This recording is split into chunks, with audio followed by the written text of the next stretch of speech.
आता पाहूया टॉप 9 मोठ्या बातम्या।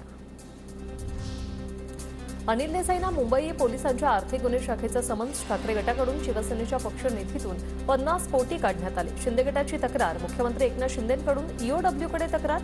अनिल देसाईंना चौकशीसाठी 5 मार्चला बोलवण्यात आलं।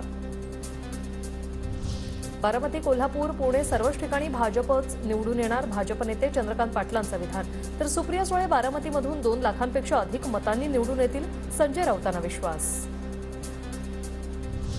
शिवसेना आमदार महेंद्र दळवींच्या गाडीला अपघातात मोटरसायकल चालकाचा मृत्यू, तर आमदार महेंद्र दळवीही किरकोळ जखमी। रायगड जिल्ह्यातील उचडी गावातील टोल नाक्याजवळ अपघात।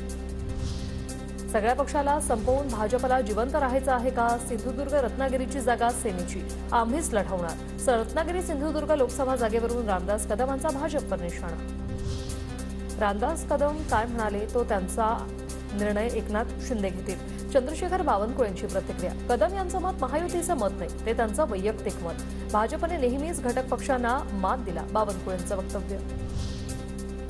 रामदास कदमांनी सेनेतून बाहेर पडल्यावर त्यांनी किंमत राहिली नसल्याने त्यांना मनातील त्यांनी खतखत बोलून दाखवली। वैभव नाईकांची प्रतिक्रिया, तर नारायण राणेंनी लोकसभा लढून दाखवावीच असं आव्हान। रत्नागिरी सिंधुदुर्ग लोकसभेवर आमचाच विजय होणार, विनायक राऊत यांचा 100% पराभव होणार। आशिष शेलारांचा रत्नागिरी सिंधुदुर्ग लोकसभेवर अप्रत्यक्ष दावा।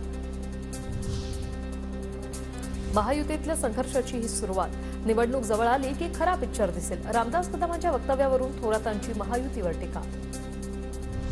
खासदार अमोल कोल्हे तुळापूरमधील चालू शासकीय कार्यक्रमातून निघून गेले, तर मुख्यमंत्री उपमुख्यमंत्र्यांच्या परवानगीनं कार्यक्रमातून निघालो, अमोल कोल्हेंचं स्पष्टीकरण।